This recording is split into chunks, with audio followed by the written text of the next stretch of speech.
You will hear a textile design student called Jim discussing his project on using natural dyes for colouring fabrics with his tutor.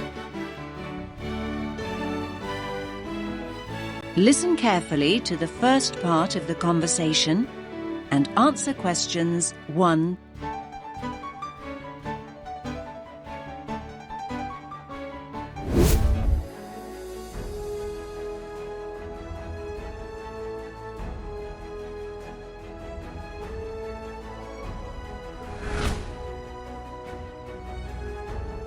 First, you have some time to look at questions 1 to 5.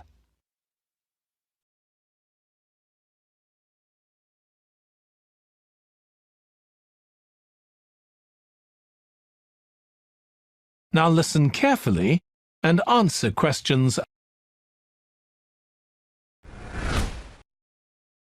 OK, Jim, you wanted to see me about your textile design project. That's right. I've been looking at how a range of natural dyes can be used to colour fabrics like cotton and wool. Why did you choose that topic? Well, I got a lot of useful ideas from the museum, you know, at that exhibition of textiles. But I've always been interested in anything to do with colour.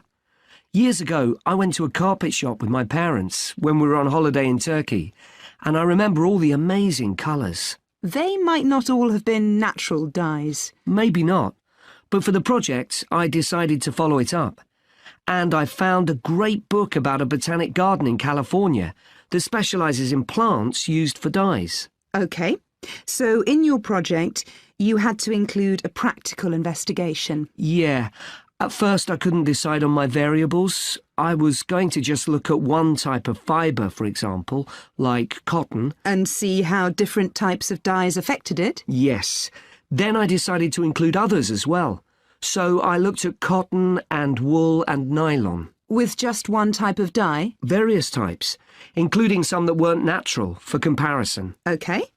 So I did the experiments last week. I used some ready-made natural dyes. I found a website which supplied them. They came in just a few days, but I also made some of my own. That must have taken quite a bit of time. Yes. I thought it'd just be a matter of a teaspoon or so of dye, and actually that wasn't the case at all. Like, I was using one vegetable, beetroot, for a red dye, and I had to chop up a whole pile of it. So it all took longer than I'd expected. One possibility is to use food colourings. I did use one. That was a yellow dye, an artificial one. Tartrazine? Yeah, I used it on cotton first. It came out a great colour. But when I rinsed the material, the colour just washed away.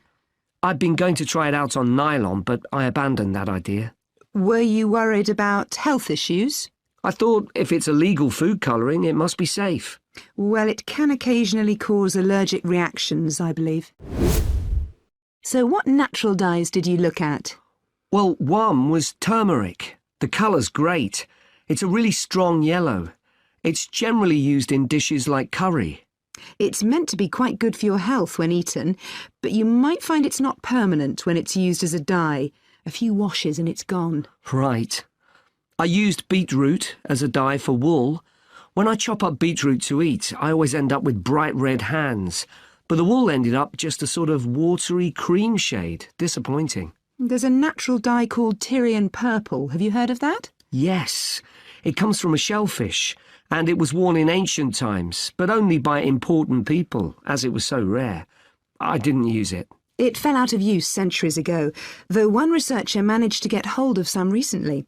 But that shade of purple can be produced by chemical dyes nowadays. Did you use any black dyes? Logwood. That was quite complicated. I had to prepare the fabric so the dye would take. I hope you were careful to wear gloves. Yes, I know the danger with that dye. Good, it can be extremely dangerous if it's ingested. Now, presumably you had a look at an insect-based dye, like cochineal, for example. Yes, I didn't actually make that. I didn't have time to start crushing up insects to get the red colour, and anyway, they're not available here. But I managed to get the dye quite easily from a website, but it cost a fortune. I can see why it's generally just used in cooking and in small quantities. Yes, it's very effective, but that's precisely why it's not used as a dye. I also read about using metal oxide. Apparently you can allow iron to rust while it's in contact with the fabric, and that colours it. Yes, that works well for dyeing cotton. But you have to be careful as the metal can actually affect the fabric, and so you can't expect to get a lot of wear out of fabrics treated in this way. And the colours are quite subtle. Not everyone likes them. Anyway, it looks as if you've done a lot of work. That is the end of part 1. You now have half a minute to check your answers.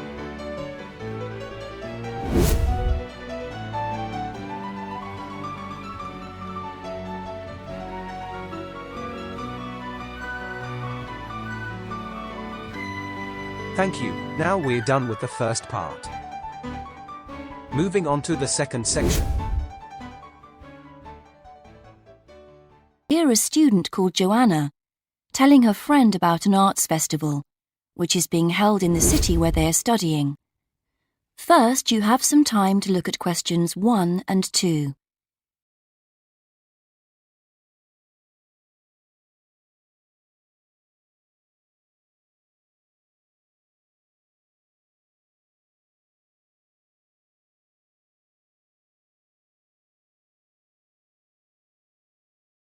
Now we shall begin. You should answer the questions as you listen, because you will not hear the recording a second time. Listen carefully and answer questions 1 and 2. Hi, Joanna. Where have you been? Hi, Dave. I had to go into college to return a DVD I'd borrowed from the library. Oh, right. But while I was there, I got some information about the City Arts Festival that starts next week. Oh, yeah? I saw a poster advertising it somewhere. Yeah, and I picked up this leaflet from the library. It gives you the website address. So as I was there, I logged on to get more information. Actually, although they've got the full programme of events fixed now, you can't book online, which seems strange. There's a number to phone, though. And are there student discounts? I guess so, but I didn't notice. Anyway, there are 3 things I'd like to see. An Italian film, a rock concert, and an art exhibition. Oh. The exhibition's free, and you don't need to book, so I'll definitely go to that. But I'm going to get tickets for the film in case they sell out. Good idea. You can always buy concert tickets at the door, because that's in a really big hall. Right. Before you listen to the rest of the conversation, you have some time to read questions 3 to 10.